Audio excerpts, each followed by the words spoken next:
শুনুন, এটাই কিন্তু সেই মন্ত্রীর বাড়ি। উনি যে কোনো সময় ওনার বাসা থেকে পালাতে পারে। আমাদের সবাইকে সচেতন থাকতে হবে। উনি যেই বাসা থেকে বেরোবে তেমনি ওনাকে ধরতে হবে। রম চাচা, আপনি আর স্বপন গেটের ওই সাইডে চলে যান, আর আমরা তিনজন গেটের এই সাইডে থাকবো। আমরা সবাই মিলে পাহারা দিব। মন্ত্রীকে কোনো মতেই দেশ থেকে পালাতে দেওয়া যাবে না।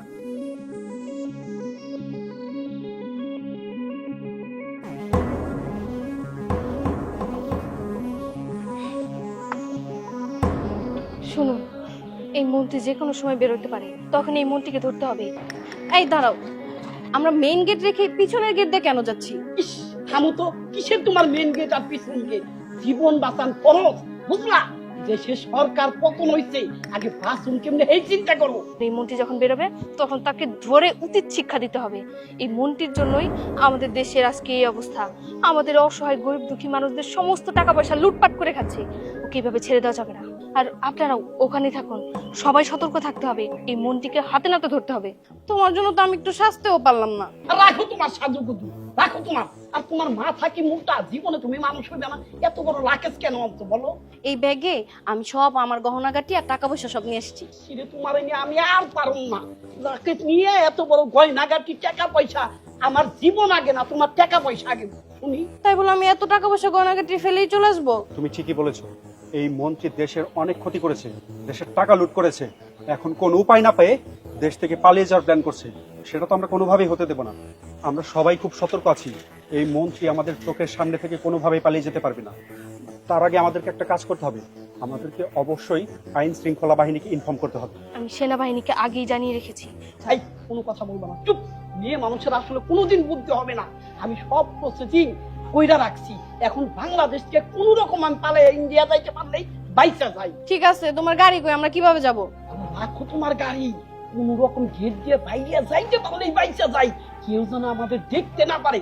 দেখতে পারলেই সর্বনাশ। আচ্ছা একটা কথা, তোমার না এত ক্ষমতা, তুমি এইভাবে লুকায় লুকায় কেন যাইতেছো? আরে নীলা, রাখো তো তোমার ক্ষমতা। কিসের ক্ষমতা? সরকার ক্ষমতা চুপ কইছে। এখন আমার আর কোনো ক্ষমতা নাই, আমার মন্ত্রিত্ব নাই। কোন রকম জানদা নিয়ে গেলে বাইচা যায়। আমরা তো সবার সামনে দিয়ে প্লেনে উড়া যাব। আবার কইতাছি প্লেন? কিসের প্লেন? প্লেন? আরে শুনো, আমি তো মানুষের অন্যায় অত্যাচার কম করি নাই, দুর্নীতি কম করি নাই। আরে দেশের গরিব মানুষের টাকা পয়সা মাইরে ওই বিদেশে সুইস ব্যাংকের অ্যাকাউন্টে একেবারে বইরা ফেলাইছি। আর ফাঁকা নাই।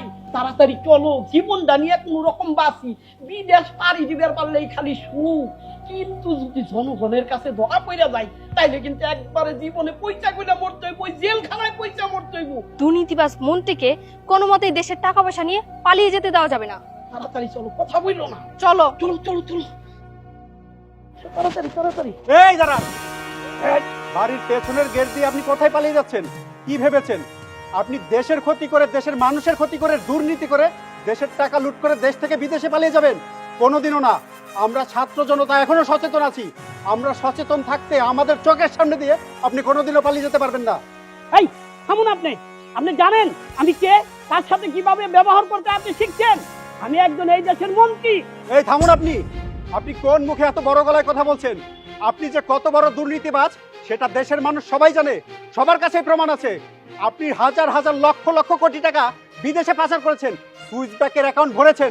আপনি কি ভেবেছেন এই সমস্ত দুর্নীতি করে এত সহজে আপনি পার পেয়ে যাবেন? কখনোই হতে দেব না আমরা সেটা। আপনি নিজের ক্ষমতার দাপটে প্রশাসন দিয়ে সাধারণ মানুষের উপর অনেক অন্যায় করেছেন, তাদের সাথে জুলুম করেছেন, তাদের জমি দখল করেছেন। আমরা আজকে ছাত্র জনতা এক হয়েছি। আমরা আপনাকে কিছুতে এই দেশ থেকে পালিয়ে যেতে দেব না। আপনার বিচার এই দেশেই হবে। আর আপনি কিসের মন্ত্রী? আপনি তো একজন দুর্নীতিবাজ। এই এলাকার ভিতরে আপনার অনেক বদনাম আছে। আপনি কি করেছেন? আপনি জোর করে জমি দখল করে সেখানে মার্কেট তৈরি করেছেন, অথচ সেখানে হওয়ার কথা ছিল একটা হসপিটাল। আর আপনি দেশের কত কত টাকা মেরেছেন। কি ভেবেছেন দেশের জনগণের এরকম টাকা নিয়ে আপনি বিদেশ চলে যাবেন, বিদেশে বাড়ি গাড়ি করবেন? না, কখনোই না। আমরা আপনাকে যেতে দিব না, আর আপনাকে একটা উচিত শিক্ষা দেব। আর আপনাদেরকে বলছি, আপনারা আইন নিজের হাতে তুলে নেবেন না। ওনাকে আমরা সেনাবাহিনীর হাতে তুলে দেবো। তারপরে ওনারাই ডিসাইড করবে যে ওনাকে কি করা যায়। চলুন, ওনাকে নিয়ে চলুন। এই চলুন। এই মেয়ে, তুমি এত কথা বলতেছো কেন? চুপ থাকো। একদম চুপ থাকেন আপনিও। আপনিও কিন্তু মন্ত্রীর বউ হয়ে কম দাপট দেখান নাই। আরে আপনি তো একটা ছোট লোক। আপনি কি করেছেন? আপনি জনগণের কাছ থেকে টাকা নিয়ে তাদেরকে চাকরি দেওয়ার নাম করে তাদের কাছ থেকে টাকা মেরে খেয়েছেন। আপনাকেও ছাড় দেওয়া হবে না, আপনাকেও সেনাবাহিনীর হাতে তুলে দেওয়া হবে। এই দুটোকে নিয়ে আসুন তো। বেশি বড় বড় কথা কেন না। ইলেকশনের আগে কি খুঁজছিলেন না আমার বাড়ির সামনে যে রাস্তা করার কথা তো ওই রাস্তার টাকা আইনে আপনি মাইরা খাইছেন আর দেশের টাকা সব পাচার করে বিদেশে পাঠাইছেন বিদেশে আপনারা বড় বড় বাড়ি গাড়ি করছেন আর ওখানে আপনার বিরুদ্ধে কথা কইলেই পরেই তাকে ধরে ধরে নিয়ে আপনারা গুম করে ফেলান আর আয়না ঘরে ঢুকান ওখানে সময় আছে দেশের ছাত্র জনতা খেপছে ওখানে আপনাকে ধরে ধরে ওই আয়না ঘরে আপনাকে ঢুকাইব আর এলাকার যত পাতি নেতা আছে এই পাতি নেতাকে অগসায়স্তা করুন। একদম ঠিক বলেছেন। আর শুনুন, ওনাদের এই ব্যাগে নিশ্চয়ই টাকা পয়সা এবং স্বর্ণালঙ্কার আছে। এই ব্যাগ আমরা সেনাবাহিনীর হাতে তুলে দেবো। স্বপন, ব্যাগটা নিয়ে আসো। এই চল চল। এই সামন ব্যাগ নাও। এই চলুন, আপনি যান, চলুন।